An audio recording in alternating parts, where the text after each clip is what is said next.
चलिए इस वीडियो में न्यूटन के दूसरे नियम पर दो समस्याओं को हल करते हैं। तो ये रही पहली समस्या। एक 60 किलोग्राम के भारी सोफे को घर्षणहीन सतह पर विरामावस्था यानी रेस्ट से 20 मीटर प्रति सेकंड तक की चाल प्रदान की जाती है और ये 5 सेकंड में किया जाता है, यानी ये त्वरण 5 सेकंड में होता है। इस पर लगने वाले बल को हमें ज्ञात करना है। तो चलिए देखते हैं इसे कैसे करेंगे। तो मान लीजिए हमारा सोफा है जो पहले विरामावस्था में था, रेस्ट में था, और इसे हम 5 सेकंड में 20 मीटर प्रति सेकंड तक त्वरित कर देते हैं। इसका मतलब हुआ कि अब जो सोफा है वो गतिमान है। मान लेते हैं कि ये दाई दिशा में त्वरित हो रहा है। और एक महत्वपूर्ण बात यह है कि यहाँ पर जो सतह होगी वो घर्षणहीन यानी फ्रिक्शनलेस होगी। मान लेते हैं शायद यहाँ पर ये बर्फ की सतह हो या कुछ इसी प्रकार की घर्षणहीन सतह। हमसे पूछा जा रहा है कि हमने इस पर कितना बल लगाया कि हम इसे विरामावस्था से 20 मीटर प्रति सेकंड की चाल प्रदान कर पाए 5 सेकंड में। तो चलिए हमें जो भी राशियां दी गई हैं उनका मान लिख लेते हैं। तो सबसे पहले सोफा जो था वो विरामावस्था में था यानी रेस्ट में था, तो जो प्रारंभिक वेग है यानी इनिशियल वेलोसिटी है जिसे हम u कहते हैं वो 0 है। और इसके बाद हमें दिया गया है कि अंतिम वेग यानी जो फाइनल वेलोसिटी है वो है 20 मीटर प्रति सेकंड और इसे हम v से दर्शाते हैं। और हमें समय भी दिया गया है, टाइम है 5 सेकंड। इसके अलावा हमें यहाँ पर इस सोफे का द्रव्यमान भी दिया गया है जो कि है 60 किलोग्राम। तो अब हमें बल निकालने की आवश्यकता है। तो आप वीडियो को रोकिए और पहले खुद से इसे सॉल्व करने का प्रयास कीजिए। ठीक है, तो यहाँ पर हम कौन सा समीकरण उपयोग में लाए? तो हमें पता है कि जो न्यूटन का दूसरा नियम होता है उसका प्रसिद्ध समीकरण है F बराबर ma। तो यदि हम इस समीकरण का उपयोग करें तो शायद से हम यहाँ पर बल को निकाल पाएंगे। तो चलिए इसे लिख लेते हैं। नेट बल क्या होगा? ये होगा m गुणा a यानी द्रव्यमान गुणा त्वरण। तो नेट बल का क्या मतलब होता है? नेट बल का मतलब होता है कि जो भी हमारा पिंड है या जो भी ऑब्जेक्ट है उस पर कुल कितने बल लग रहे हैं, तो उन सबको जब हम ऐड कर लेंगे, उन सब का सम ले लेंगे तो हमें नेट बल मिलेगा। तो यहाँ पर तो केवल एक ही बल लग रहा है, तो इसीलिए हमें यहाँ पर ज़्यादा सोचने की आवश्यकता नहीं है। अब यहाँ पर हमारे पास द्रव्यमान तो है लेकिन हमारे पास त्वरण नहीं है। त्वरण हमें निकालना होगा। तो क्या आपको त्वरण के लिए कोई समीकरण पता है?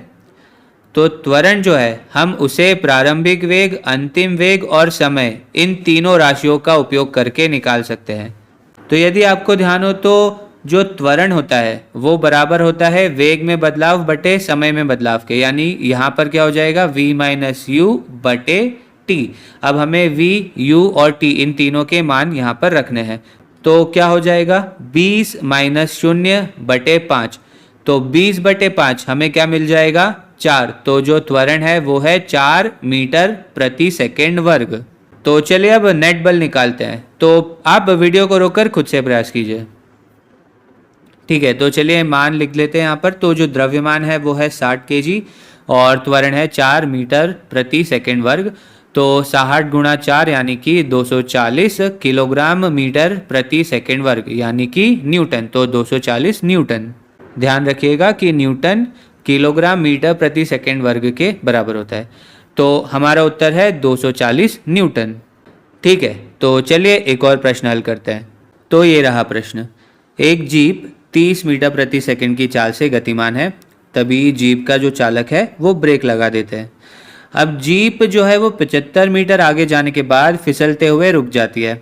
यदि जीप और चालक दोनों का जो द्रव्यमान है वो कुल मिलाकर 1000 किलोग्राम है, तो आपको ये बताना है कि जीप और जो ज़मीन है उनके बीच में कितना बल लग रहा था। तो चलिए पहले चित्र बना लेते हैं। तो ये रही हमारी जीप जो 30 मीटर प्रति सेकंड की चाल से आगे बढ़ रही थी। मान लेते हैं कि ये बाई और आगे बढ़ रही है। ठीक है, अब कल्पना कीजिए कि ड्राइवर ने ब्रेक लगा दिया। तो ब्रेक लगाने के बाद ये जीप जो है वो 75 मीटर आगे फिसलते हुए जाएगी और रुक जाएगी। तो यहाँ पर लगभग यहाँ पर आके मान लेते हैं कि ये जीप जो है वो धीमी होकर रुक जाती है। तो जब ये रुक जाएगी तो ये विरामावस्था यानी रेस्ट में आ गई है। अब हमें यहाँ पर जीप का जो द्रव्यमान है वो भी दिया हुआ है और हमें यहाँ पर जीप और जो ज़मीन है उनके बीच में जो बल लग रहा है उसकी गणना करनी है। तो चलिए इसे सॉल्व करने का प्रयास करते हैं। तो सबसे पहली बात यह कि जीप जो है वो धीमी हो रही है, और जब भी वस्तुएं तेज या धीमी होती है तो इसका मतलब है कि वे त्वरित हो रही है। तो ये तभी पॉसिबल है जब उस पर एक बल लग रहा हो, तो हमें उसी बल को निकालना है। अब ये जो बल है ये कहाँ से आ रहा है, तो ये जो घर्षण बल यानी फ्रिक्शनल जो फोर्स है वहाँ से आ रही है, यानी जीप और जो सरफेस है, जो ज़मीन है, उनके बीच में घर्षण का बल है, और इस कारण से जो जीप है वो धीमी हो रही है और रुक जाती है। तो हमें इस घर्षण बल की ही गणना करनी है। और चलिए ये भी सोचते हैं कि जो ये घर्षण बल है इसकी दिशा क्या होगी, क्या ये बाई ओर होगा या दाई ओर होगा। तो यदि घर्षण बल बाई ओर यानी कि इस जीप की आगे की दिशा में लग रहा होता तो ये जो जीप है ये तो त्वरित होती, इसकी जो चाल है वो बढ़ जाती। लेकिन हमें पता है कि जीप जो है वो धीमी हो रही है, इसका मतलब ये है कि जो घर्षण बल है वो दाई ओर यानी कि जीप जिस दिशा में आगे बढ़ रही है उस दिशा के विपरीत दिशा में होगा। तो हमें इसी बल की गणना करनी है। तो सबसे पहले जो भी राशियाँ हमें दी है उनके मान को लिख लेते हैं हम लोग। तो इस बार जो प्रारंभिक जो वेग है वो है 30 मीटर प्रति सेकंड, क्योंकि शुरुआत में ये 30 मीटर प्रति सेकंड से आगे बढ़ रही है। और इस बार जो अंतिम वेग है वो 0 है, क्योंकि ये विरामावस्था में आ रही है, मतलब ये रुक जाती है, तो v जो है वो 0 हो गया। चलिए इसके अलावा और क्या दिया हुआ है, तो इस बार हमें समय नहीं दिया गया है, लेकिन इस बार हमें दूरी दी गई है जो जीप तय कर रही है 30 मीटर प्रति सेकंड के वेग से 0 मीटर प्रति सेकंड के वेग तक आने में। तो जो विस्थापन है वो है 75 मीटर, और जो जीप का द्रव्यमान है वो है 1000 kg। तो हमें यहाँ पर ये जो बल है घर्षण बल, इसकी गणना करनी है। फिर से हम यहाँ पर न्यूटन के द्वितीय नियम का उपयोग कर सकते हैं, F बराबर ma, लेकिन यहाँ पर हमें फिर से त्वरण नहीं दिया गया है। अब त्वरण हमें निकालना होगा। पिछली बार हमें समय दिया गया था, लेकिन इस बार हमें विस्थापन दिया है। तो विस्थापन v और u इनका उपयोग करके हम त्वरण कैसे निकाल सकते हैं, सोचिए ज़रा। तो हम v का वर्ग माइनस u का वर्ग बराबर 2as इस समीकरण का उपयोग कर सकते हैं। तो आप वीडियो को रोककर इसकी गणना करने का प्रयास कीजिए। ठीक है, चलिए इन सब राशियों के मान को रख लेते हैं। तो v है 0, u है 30, a हमें पता करना है, और s है 75 मीटर। तो 0 माइनस 30 मीटर प्रति सेकंड का वर्ग बराबर 2a गुणा 75 मीटर।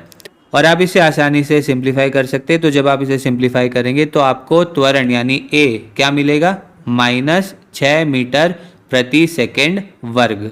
ठीक है, और ये ऋणात्मक चिन्ह यहाँ से आ रहा है, ये क्या दर्शा रहा है कि जो जीप है वो धीमी हो रही है। अब चलिए एफ नेट बराबर ma का उपयोग करते हैं। अब यहाँ पर भी इस जीप पर एक ही बल लग रहा है, तो वो है घर्षण का बल। तो चलिए एफ नेट की गणना करते हैं। तो एफ नेट बराबर होगा, द्रव्यमान है 1000 किलो और त्वरण है माइनस 6 मीटर प्रति सेकंड का वर्ग। तो जब आप इसे सॉल्व करेंगे तो आपको क्या मिलेगा, माइनस 6000 न्यूटन या माइनस 6000 किलोग्राम मीटर प्रति सेकंड वर्ग। और ध्यान दीजिए बल जो है इसमें यहाँ पर ये ऋणात्मक चिन्ह आ रहा है, ये क्या दर्शा रहा है, तो जो बल की दिशा है वो जो गति है उसकी दिशा के विपरीत है, जिस दिशा में ये आगे बढ़ रही है जीप उस दिशा के विपरीत है। तो इस प्रकार से जब भी आपको बल निकालना हो तो आप F बराबर ma का उपयोग कर सकते हैं, और यदि त्वरण नहीं दिया गया हो तो आप जो भी आपको समीकरण ज्ञात है उनका उपयोग करके त्वरण निकाल सकते हैं, और फिर उसे यहाँ रख करके F नेट का मान जो है उसे कैलकुलेट कर सकते हैं। चलिए मिलते हैं अब अगले वीडियो में।